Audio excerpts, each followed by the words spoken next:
माला, मैं खेत पर जा रहा हूँ, फसल देख कर आता हूँ। इस बार मैंने खेत पर कई तरह की सब्जियां लगाई हैं। उम्मीद है कि फसल अच्छी होगी।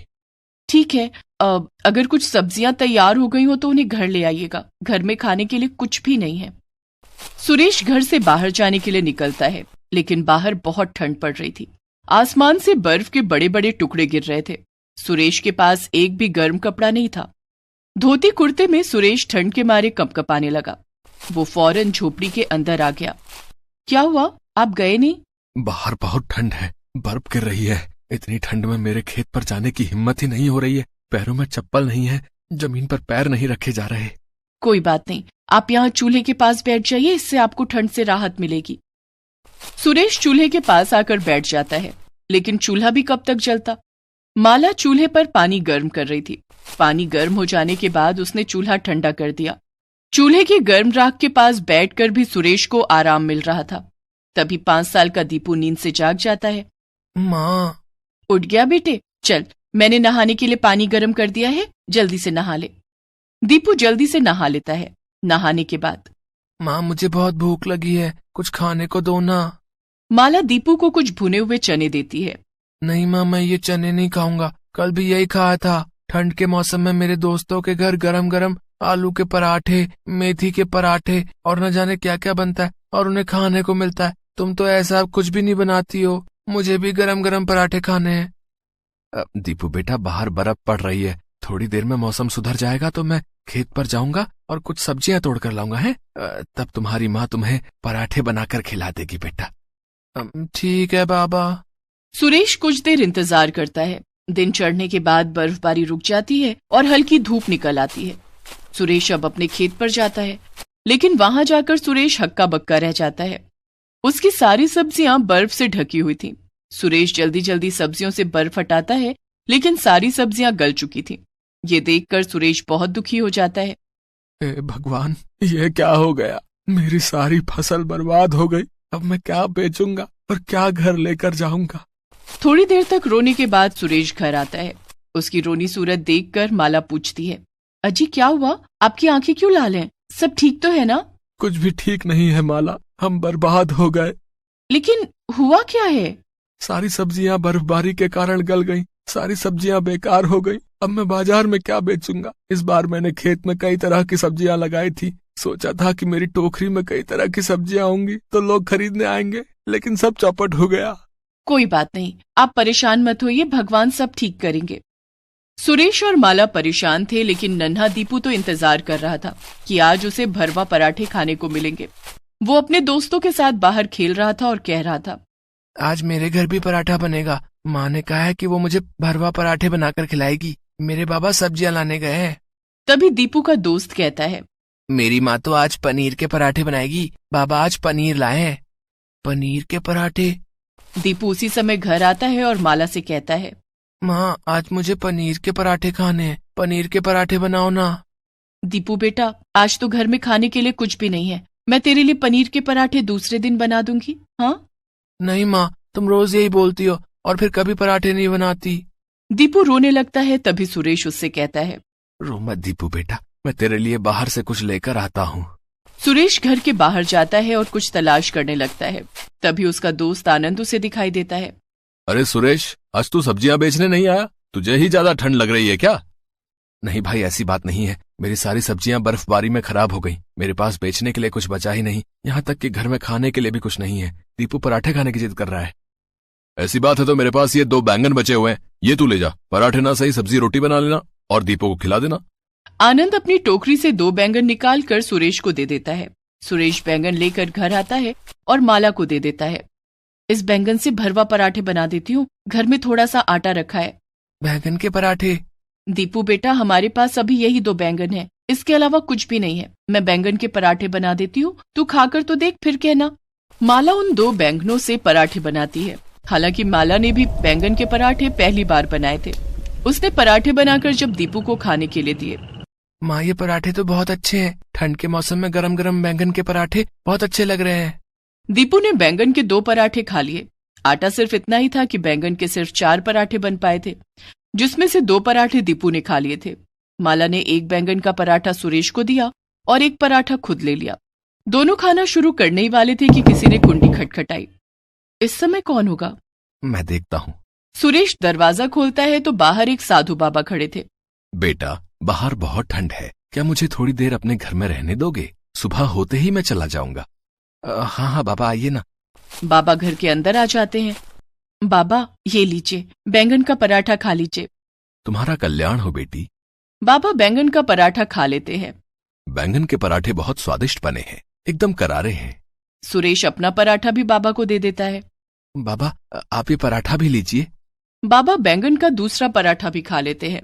उनके चेहरे पर एक अजीब सी तृप्ति थी, शायद उन्हें बहुत भूख लगी थी। उस दिन भी माला और सुरेश को भूखा रहना पड़ता है, लेकिन घर आए अतिथि को संतुष्ट देखकर वो दोनों बहुत खुश थे। बाबा, मैं आपका बिस्तर लगा देता हूँ, आप आराम कर लीजिए। सुरेश बाबा के लिए बिस्तर लगा देता है और सभी लोग सो जाते हैं। दूसरे दिन। अच्छा बेटा, अब मैं चलता हूँ। बाबा, हमें माफ कर दीजिए, आज आपको खिलाने के लिए हमारे पास कुछ भी नहीं है। बेटी, माफी किस बात की? मैं तो तुम लोगों का आभारी हूँ। कल तुम दोनों ने खुद भोजन ना करके मुझे अपना भोजन करा दिया। तुम्हारे हाथ के बने बैंगन के पराठे मैं कभी नहीं भूलूंगा। तुम दोनों सदा सुखी रहोगे, ये मेरा आशीर्वाद है। आज से तुम्हारा भंडार हमेशा भरा रहेगा। इतना कहकर बाबा वहाँ से चले जाते हैं। माला, मैं खेत पर जाता हूँ, खेत साफ करके फिर से फसल लगानी होगी। मैं भी आपके साथ चलती हूँ, दोनों मिलकर काम करेंगे तो काम जल्दी हो जाएगा और फसल भी जल्दी तैयार होगी। माँ, बाबा, मैं भी आपके साथ चलूंगा। ठीक है दीपू बेटा, तू भी चल।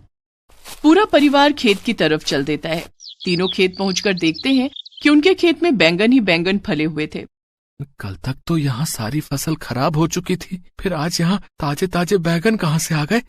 कहीं ये चमत्कार उस बाबा के आशीर्वाद के कारण तो नहीं हुआ? तुम ठीक कह रही हो माला, ये सब उन बाबा के आशीर्वाद का फल है। अब मैं रोज बैंगन के पराठे खाऊंगा। माँ, तुम आज भी बैंगन के पराठे बनाओगी ना? हाँ दीपू बेटा। सुरेश और माला सारे बैंगन तोड़ लेते हैं। तभी एक चमत्कार और हुआ। वे दोनों जितने बैंगन तोड़ते, पौधों में उतने बैंगन फिर से उगाते। माला, ये तो कभी ना खत्म होने वाले बैंगन हैं। कुछ बैंगन तू साड़ी के आंचल में रखकर घर ले जा है। आज भी बैंगन के पराठे बना लेना, बाकी बैंगन मैं बाजार में बेच कर आता हूँ। ठीक है। माला कुछ बैंगन लेकर दीपू के साथ घर आ जाती है। बाकी बैंगनों को टोकरी में लेकर सुरेश बाजार जाता है और उन्हें बेच देता है। घर आते समय वो आटा खरीद लेता है। उस दिन माला ढेर सारे बैंगन के पराठे बनाती है और तीनों भरपेट बैंगन के पराठे खाते हैं। बैंगन के पराठे की खुशबू से पड़ोसी भी सुरेश के घर खींचे चले आते हैं। अरे भाभी जी, क्या बन रहा है? बाहर तक खुशबू आ रही है। भाई साहब, बैंगन के पराठे खा रही हो, आप भी खा लो। आनंद एक बैंगन का पराठा खाता है। भाभी जी, मैंने बैंगन के पराठे पहली बार खाए। सच मानो, ये बहुत स्वादिष्ट लग रहे हैं। आप बैंगन के पराठों की ठेली क्यों नहीं लगा लेती? आनंद ठीक कह रहा है। माला और सुरेश के खेत में अब इतने बैंगन होते थे कि बेचने के बाद भी बच जाते थे। माला ने उन बैंगनों के पराठे बनाकर बेचना शुरू कर दिया। गांव में उनके बैंगन के पराठे सबने बहुत पसंद किए। लोगों ने हाथों हाथ बैंगन का पराठा खरीदना शुरू कर दिया। इस तरह माला और सुरेश की गरीबी दूर हो गई थी। चाय पी लो, चाय, गर्मा गर्म चाय। कपकपाती ठंड में रमेश स्टेशन पर गर्मा गर्म चाय बेच रहा था। चाय की केतली से धुआं निकल रहा था। स्टेशन पर ट्रेन आकर रुकी और ट्रेन के अंदर से एक आदमी ने चिल्लाकर रमेश को बुलाया। चाय वाला, जल्दी यहाँ आ। रमेश दौड़कर खिड़की के पास गया और बोला, हाँ मालिक, कितने चाय चाहिए? 5 कप दे दे, जल्दी दे। रमेश ने 5 कप गरम चाय दी और वो आदमी चाय की चुस्की मारने लगा। उसके दोस्त लोग भी गरम चाय का मजा लेने लगे। मालिक, पैसे दे दीजिए, मुझे और भी चाय बेचनी है। अरे रुक जा, क्या पैसा पैसा करता रहता है, पहले चाय पी लेने दे। पैसे दे दीजिए मालिक, अभी ट्रेन निकल जाएगी। अरे रुक जा भाई। उस आदमी ने रमेश को पैसे नहीं दिए। तभी ट्रेन की सीटी बज गई और ट्रेन स्टेशन छोड़ने लगी। रमेश ट्रेन के साथ दौड़ने लगा। मालिक, पैसे दे दीजिए मालिक, पैसे दे दीजिए। नहीं दूंगा। भागते रहे, नहीं दूंगा। रमेश दौड़ता रहा और ट्रेन स्पीड पकड़ कर निकल गई। रमेश बहुत स्पीड से दौड़ रहा था। उसका पैर फिसल गया और वो पटरी पर गिर पड़ा। उसकी सारी चाय गिर गई और उसका दाहिना पैर टूट गया। मेरा पैर। आसपास के लोग दौड़कर आए और रमेश को उठाकर अस्पताल ले गए और सुबह से रमेश की जितनी कमाई हुई थी वो सब पैर पर प्लास्टर करने में ही खर्च हो गए। रमेश लंगड़ाते हुए घर पहुंचा। उसकी बीवी सरला और 2 जुड़वा बेटी नीतू और नीलू उसके इंतजार में थे। रमेश को इस हालत में देखकर वो सभी चौंक गए। अरे ये क्या हो गया आपको, कैसे हुआ ये? और क्या बताऊं सरला, गरीब के साथ तो ऐसा ही होता है। रमेश ने बताया कि कैसे उस आदमी की वजह से वो पटरी पर गिर गया था। उसकी आंखों में आंसू आ गए। कैसे कैसे लोग हैं यहाँ, गरीब के पेट पर लात मारकर इन लोगों को क्या मिलता है? पता नहीं सरला, जिसके पास पैसे हैं वो अपने आप को भगवान समझता है। पता नहीं हम पर भगवान कब दया दिखाएंगे। बेटी माफ करना, आज मैं खाने के लिए कुछ नहीं ला पाया। कोई बात नहीं बाबा, हम खाली पेट सो जाएंगे। हाँ बाबा, बस आप ठीक हो जाओ। चारों बिना कुछ खाए भूखे पेट सो गए। बाहर ठंड बढ़ रही थी और उस ठंड से जैसे हड्डी तक कांपने लग गई थी। चारों के पास फटा हुआ कंबल तो था, लेकिन उससे ठंड में आराम नहीं मिलने वाला था। इतने में अचानक से बर्फ का तूफान शुरू हो गया और झोपड़ी की छत हवा में उड़ गई और घर के अंदर बर्फ गिरने लगी। अरे बाप रे, ये क्या हुआ? छत ही गायब हो गई। अब हम क्या करेंगे बाबा? कैसे भी करके छत ठीक करवाना होगा, नहीं तो इस ठंड में हम कैसे रहेंगे। रमेश छत ठीक करवाने के बारे में सोच रहा था और तभी अचानक से ठंडी हवा का एक झोंका आया और पूरी झोपड़ी ही टूट गई। लेकिन अब रमेश के पास अपने परिवार को लेकर रहने की कोई जगह नहीं रही। ये क्या हुआ हमारे साथ? ऐसा क्यों हुआ? हे भगवान, हम गरीब हैं तो क्या हमें जीने का अधिकार नहीं है? सरला, ये समय भगवान पर गुस्सा करने का नहीं, उन पर भरोसा रखने का है। चलो सरला, अब हम यहाँ नहीं रह सकते। कहाँ जाएंगे? हमारे पास जाने के लिए कोई जगह नहीं है। स्टेशन के पास हमें जगह मिल सकती है सरला, हिम्मत मत हारो, चलो मेरे साथ। रमेश और सरला अपनी दोनों बेटियों को लेकर स्टेशन के पास चले गए। सरला बस चाय बनाने की चीजें ही साथ ला पाई, लेकिन उसके पास गैस नहीं थी। पहले तो उन्हें रहने के लिए एक जगह चाहिए थी। स्टेशन में सभी को बिठाकर रमेश लंगड़ाते हुए रहने का इंतजाम करने चला गया और स्टेशन से थोड़ी दूर जाते ही उसे एक ट्रेन की बोगी दिखी। वो बोगी वहाँ बहुत दिनों से पड़ी हुई थी, उसमें जंग लग गया था। हम इस ट्रेन की बोगी में रह सकते हैं, इधर कोई आता जाता नहीं है, हमें कोई परेशान नहीं करेगा। वो सरला और अपनी दोनों बेटियों को लेकर उस बोगी के अंदर घुस गया। अंदर जगह तो बहुत थी, लेकिन बहुत दिनों से इस्तेमाल न होने के कारण बहुत गंदगी हो रखी थी। माँ, हम दोनों सब कुछ साफ कर देते हैं। हाँ माँ, देखना, एकदम चकाचक कर देंगे। कपकपाती ठंड में बिना स्वेटर के कांपते हुए दोनों बच्चियों ने पत्तों से सब कुछ साफ कर डाला और उसी बोगी में चारों ने रात बिता दी। अगले दिन सुबह सुबह बच्चियों को बहुत भूख लग गई। माँ, हमें भूख लगी है, हमने कल से कुछ खाया नहीं है, बाबा कुछ कीजिए ना। रमेश के पास 1 रुपया भी नहीं था। सरला के पास चाय बनाने की चीजें तो थी, लेकिन गैस नहीं थी। मैं चाय बना सकती हूँ, लेकिन मुझे चूल्हा चाहिए। क्यों ना लकड़ी के चूल्हे का इंतजाम करें, लकड़ी के चूल्हे पे चाय अच्छी बनती है। ठीक है, हम दोनों लकड़ियाँ ढूंढ कर लाते हैं। दोनों बच्चियों ने इधर उधर से लकड़ियों का जुगाड़ किया और उन्हें जलाकर सरला लकड़ी के चूल्हे पर चाय बनाने लगी। चाय में थोड़ी सी अदरक और इलायची डालने के बाद एक अच्छी महक चारों तरफ फैल गई और वो महक स्टेशन मास्टर के ऑफिस तक पहुंच गई। अरे वाह, चाय की बढ़िया खुशबू आ रही। स्टेशन पे ऐसी चाय क्यों नहीं मिलती है? स्टेशन मास्टर खुशबू को फॉलो करते हुए उसी ट्रेन की बोगी के पास आ गए। अरे रमेश, तुम यहाँ क्या कर रहे हो? क्या बताए साहब, कल हमारा सब कुछ बर्बाद हो गया। आइए ना, चाय लीजिए, सब कुछ बताता हूँ। और गर्मा गर्म अदरक इलायची वाली चाय में चुस्की लगाने के बाद वो खुश हो गए। अरे वाह, चाय तो बढ़िया है। रमेश, तुम अपने परिवार को लेकर यहाँ रह सकते हो, कोई दिक्कत हो तो मुझे बताना। लेकिन दिक्कत तो अभी शुरू हुई थी। थोड़ी सी चाय लेकर रमेश लंगड़ाते हुए स्टेशन पर बेचने के लिए गया और उसकी कुछ कमाई हुई। उन पैसों से उसने अपने परिवार के लिए खाना खरीदा। लेकिन उसी स्टेशन पर एक और चाय वाला था। उसे ये बात पसंद नहीं आई। उसका नाम था मोहन। ये रमेश तो फिर आ गया। ये यहाँ चाय बेचेगा तो मेरी धंधा चौपट हो जाएगी। इस रमेश का तो गेम बजाना पड़ेगा। मोहन लोकल गुंडों को जानता था। उसने उन गुंडों को रमेश को परेशान करने के लिए पैसे दिए। सारे गुंडे शाम को ट्रेन की बोगी के पास आ गए। क्या बात है साहब, चाय पीनी है क्या? चाय नहीं पीनी है, पैसा चाहिए, पैसा दे। किस बात का पैसा साहब? मैंने तो किसी से उधार नहीं लिया। ये जो तू परिवार को लेकर इस बोगी में रह रहा है ना, उसका भाड़ा कौन देगा?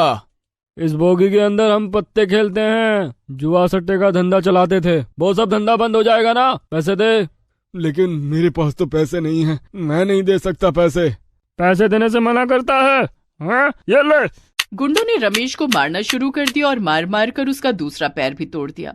सरला उसे बचाने के लिए आगे आई तो सरला को भी 2-4 थप्पड़ पड़े और गुंडे चाय बनाने की सामग्री लेकर चले गए और बोल कर गए, सुन बे रमेश, 2 दिन के अंदर ये ट्रेन की बोगी छोड़कर चले जाना, नहीं तो जान से मार देंगे।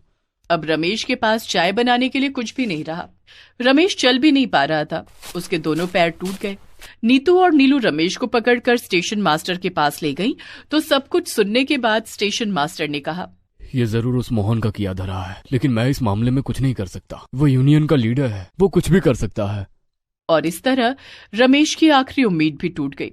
रमेश ट्रेन की बोगी में वापस चला गया और सरला कहने लगी, अब कुछ नहीं हो सकता, चलो चलते हैं यहाँ से। लेकिन भगवान का वार अंत में होता है और तब एक भी शैतान बच नहीं पाता। उस बोगी के अंदर एक नलका था।